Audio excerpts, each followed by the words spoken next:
12시 많은 참여 바랍니다.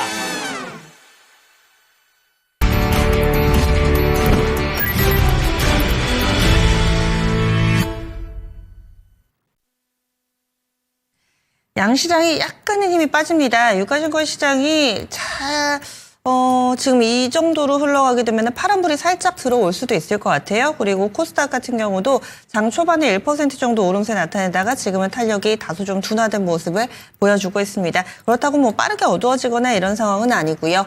그러면은 투자의 기술 배워보겠습니다. 토마토 투자클럽의 마제스터 전문가입니다. 안녕하세요. 네, 안녕하세요. 마제스터입니다. 네, 어제 장 마치고 나서 공개방송도 해주시던데 2차전지 관련된 종목군들 꿈틀 어제 오후에 움직임도 좀 궁금해집니다. 그러면 아마 이 내용이 포함되어 있을 것 같은데 오늘의 주제 어떻게 잡으셨어요? 네, 자, 선물 340포인트, 자, 오전장 신고가, 오후장은 낙폭과대 순환, 자, 이렇게 키워드 잡았습니다. 오전장은 신고가, 오후장은 낙폭과대 순환, 그리고 선물지수 지금 딱 340인데 시장 전체적인 분위기부터 좀 봐주시죠. 네, 자, 선물 지수가 이제 어제 옵션 만기 포지션이 제가 말씀드렸지만 이제 우상향이다라는 얘기를 좀 계속 해드렸어요. 그래서 340까지 어제 목표치를 말씀을 좀 드렸고, 자, 오늘은 저는 이 장이 일단은 단기적인 그 포인트는 345를 보고 있습니다. 345까지 좀 올라올 수 있는 포지션으로 시청자분들이 이제 전략을 세워야 되지 않겠느냐라고 보고 있습니다. 그러면 이게 뭐냐면 이제 추세가 이제 그 선물 지수도 121선을 돌파를 한 모습이고요. 그리고 지수를 잠깐 좀 보면요. 코스피 쪽에서 지금 2585포인트 선이거든요. 근데 이게 120일 이평선이 우리 경기선에 얘기하는 120일 이평선이 한 3일 전에 돌파를 했습니다. 이번 주 수요일경에. 그래서 지금 2586포인트 선인데 일단은 2600포인트 선이 좀 넘어가게 되면 조금 더 투심은 더 개선될 수 있겠다 이렇게 좀 보고 있기 때문에 종목별 순환매가 이어지는 모습들이 나타나고 있고 그 안에서 눌림목시 그 매매 타이밍을 잘 활용하는 전략을 말씀을 좀 드리겠고요. 그리고 거래소 시장보다도 좀 더 선행하는 쪽이 자, 코스닥 쪽이거든요. 코스닥 쪽은 지금 현재 753포인트 선이고 최근에 이번 주에 메인과 기관들이 뭐 매도를 좀 많이 했습니다. 단기적인 관점도 접근을 하고 있는 상황이고 올라올 때마다 또 정리하는 종목군도 좀 보이고 있고 현재 그러면 코스닥 지수는 이제 어제와 동일하게 750에서 770포인트 선까지 목표치를 보면서 이제 다음 주를 위한 전략과 오늘 오후장도 전략을 좀 세워야 되지 않겠느냐. 자, 이렇게 보고 있습니다. 자, 그러면 섹터별로 중요한 포인트가 이제 제가 좀 제시를 좀 해드리도록 할 텐데요. 자, 신고가는 이제 오전장, 오후장은 낙폭과의 순환이라고 말씀을 좀 드렸던 이유 중에 하나가 지금 레인보우 로봇 같은 경우가 제가 지난 2월 10일 날 그 매도를 하자라고 말씀했던 그 가격선까지 또 올라왔거든요. 그러니까 신고가 종목군들이 지금 계속 좀 올리면서 뭐 대략들은 좀 물량을 좀 정리하는 모습들이 좀 보이고 있습니다. 그래서 계속 좀 몰아가는 모습들이 좀 보이지만 나머지 종목군들 같은 경우 후발 종목들 보시면 뭐 두산 로봇이라든지 지금 못 올라오고 있지 않습니까? 그죠? 예. 뭐 로보티즈는 눌림목 주고 한 21선까지는 반등은 나올 거예요. 그러니까 반등 시 정리를 좀 잘해야 되는 어떤 그런 자리가 좀 진행이 되지 않겠느냐 이렇게 좀 보고 있습니다. 자, 그러면 제약 바이오 쪽에서 보시면 3천당 제약도 아직까지는 제가 말씀드리는 그 가격선까지 16만 원 선까지 아직 내려오지 않았거든요. 그 가격을 좀 기다리는 전략이고 장중에 빨간불 킬 때 매수를 하기보다도 저는 약간 비중을 축소하는 전략으로 이렇게 말씀을 좀 드리겠고 그리고 지금 삼성 바이오로직스는 일단은 단기 추세가 계속 유지가 되고 있기 때문에 5일선이 깨지기 전까지는 그쵸?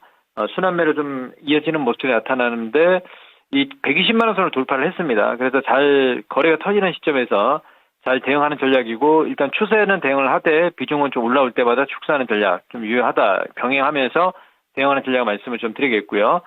그리고 유리기판 관련해서는 저는 아직까지도 이제 보유 관점으로 말씀을 좀 드리는 게 SKC도 꾸준하게 좀 올라왔거든요. 그래서 일단 정확하게 매수 타점을 잡는 건 한 14만 5천 원, 뭐 이 정도. 그러니까 지금은 일단은 보유자들 같은 경우는 홀딩하는 전략이고 신규 타점으로 잡는 분들 같은 경우는 한 15만 원권 내려오면 매수 타임을 좀 잡으면 되지 않겠느냐라고 보고 있습니다. 그리고 나머지 필옵틱스라든지 아직 추세가 깨지지 않는 모습들이 좀 보이고 있습니다. 이 부분들을 좀 잘 참고하면서 대응하는 전략 제시를 좀 해드리도록 하겠습니다. 자, 그리고 반도체는 제가 오늘도 역시 마찬가지입니다. 삼성전자가 이제 이번 주에 자사주 매입 10조 규모 중에서 이제 3조를 이번 주까지 이제 매입을 이제 완료한 걸로 이제 알고 있는데, 이제 그게 지금 56,000원까지 지금 시세를 만들고 있거든요. 그래서 다음 주부터는 이제 나머지 그 금액에 대해서 자사주 매입 규모가 이제 얼마큼 될지 이제 그 부분들을 우리가 체크를 하면서 눌림시는 매수 포인트를 잡는 전략이고, 저는 한 6만 원 선까지는 쉽게 좀 가지 않겠느냐라고 보고 있습니다. 그래서 낙폭과대이기 때문에 오히려 좀 눌릴 때 매수 포인트, 삼성전자는 시가총이 또 크지 않습니까? 이제 그런 포인트 말씀을 좀 드리겠고, 나머지 하이닉스는 저는 지금은 매수 타점 별로 좋게 보지 않고 있고요.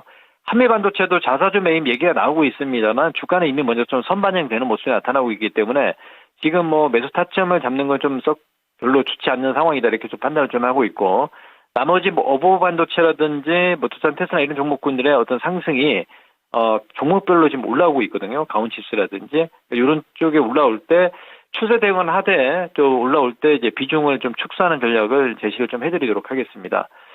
자, 그리고 2차 전지 쪽으로 이제 넘어오면요. 어제 전일 2차 전지들이 좀 많이 좀 올라왔었죠. 그래서 오늘 좀 눌리는 건 오전장에는 당연하다 말씀을 좀 드리겠고요. LG에너지 솔루션이 전일 장중 8% 급등이 나왔습니다. 그리고 마감은 5.7%의 상승 마감을 했는데, 오늘은 이제 거래 줄이는 날이거든요. 그래서 이제 오후장에, 오전장에는 시세를 따라가기보다도 눌림 조정이 견조 양호한 조정이다 이렇게 좀 판단을 좀 하고 있습니다. 그래서 눌림 시 타점을 좀 잘 보는 전략 말씀을 좀 해드리도록 하고요. 그리고 양극재 쪽에서 어제 좀 올라왔던 게 좀 의미가 좀 커요. 예, 에코프로 비행 같은 경우가 장중 10%까지 급등이 좀 진행이 되고 거래가 거의 200만 주 가까이 거래가 터졌습니다. 그래서 제가 그동안에 말씀을 좀 드렸지만 2차 전지 쪽에서 대량 거래가 터지면서 시세가 10%나 15% 이렇게 낙폭과대 종목군들이 올라오는 건 좀 의미가 굉장히 좀 크다라고 좀 보고 있거든요. 그래서 이제 상승의 어떤 그 터닝 시점을 좀 만들 수 있는 시세다 이렇게 좀 판단을 좀 하고 있고요. 그리고 에코프로 같은 경우도 지금 눌림목 좀 진행이 되고 있는데, 기간 조정의 어떤 그 자리, 그러니까 지난 거래량 자체가 올해 1월 3일 날 한 300만 주 터졌거든요. 그리고 어제는 120만 주 터졌습니다. 그래서 한 250에서 한 300만 주 터지는 거래에 양봉이 나오게 되는 이런 시점이 좀 강한 어떤 그 터닝의 포인트가 나오지 않겠냐 이렇게 좀 판단을 좀 하고 있고요. 제가 오늘 좀 소개시켜드릴 종목 중에서 스몰캡 종목 중에서 윤성 FNC인데요. 이게 윤성 FNC가 이게 믹싱 공정하고 건식 공정뿐만 아니 전고체 전지도 이제 사업 부분이 있는데, 중요한 건 이게 실적을 잠깐 말씀을 좀 드리겠습니다. 이 3분기가 영업이익이 9억이었거든요. 그리고 당기 순이익은 적자였습니다. 근데 이번 4분기 실적 자체가 영업이익이 176억이 4분기 나왔어요. 예, 176억이 나왔고요. 당기 순이익은 거의 한 400억 가까운 396억으로 대폭 증가하는 모습이 나타났거든요. 자, 제가 봤을 때는 이게 이제 어떤 거냐면, 물론 이제 원가 절감을 통해서 비용 효율의 어떤 영업이익 증가 부분도 있고, 그리고 이제 외화 환산 평가이익의 증가로 인해서 이제 당기 순이익이 좀 많이 좀 증가를 했습니다. 그래서 지금은 일단은 많이 움직임이 별로 없지만 이런 종목들이 조만간에 이제 탄력을 강화하는 모습들이 분명히 나올 거라 좀 판단을 좀 하고 있습니다. 그래서 좀 스몰캡 종목으로 참고를 좀 하는 전략 말씀을 좀 드리겠고요. 자, 그리고 PNT가 어제 보면요, 4%의 상승으로 이제 61선까지 이제 올라왔습니다. 이제 21선을 돌파를 한 상황이기 때문에 이런 종목군들이 이제 서서히 상승의 어떤 터닝 자리를 좀 만들 수 있다 이렇게 좀 판단을 좀 하고 있고요. 그 대주전자 같은 경우는 보시면 이미 그 1월 2일날 저점을 찍고 다시 지난 1월 20일에 고점까지 지금 올라왔거든요. 그래서 이제 거래 줄이면서 점진적으로 21선 추세를 타면서 이제 역별에서 정별로 갈 수 있는 이런 자리를 만들고 있기 때문에 저는 굉장히 좀 좋다라고 좀 판단을 좀 하고 있습니다. 그래서 전반적인 흐름은 이제 어제 옵션 만기 이후에 CPI 지수, PPI 지수 다 발표를 했고요. 그래서 일단 상호 관세에 대한 어떤 그 우려감이 좀 있지만 제가 봤을 때는 꾸준하게 이제 우리 국내 시장은 거래소 시장이 코스피 200 기준점으로 보게 되면 이제 121선 경기선을 돌파를 했거든요. 예, 그래서 341.88포인트 선으로 좀 진행이 되고 있는데 이게 345 정도까지 올라온 이후에 좀 눌림이 나올 수도 있어요. 그래서 이제는 방향성이 지난 2024년도 8월 이후에 121선을 이탈하고 난 이후에 처음으로 이제 돌파하는 상황이기 때문에 굉장히 좀 긍정적인 시그널이다 이렇게 좀 보고 있고 저는 오히려 이제 국장에서 시세가 계속 연초 시세 이어진다라고 판단을 좀 하고 있습니다. 이렇게 이제 정리를 좀 하도록 하겠습니다. 알겠습니다. 한 주 동안은 또 수고 많이 하셨습니다. 예, 감사합니다. 마저스입니다. 예, 투자의 기술이었습니다.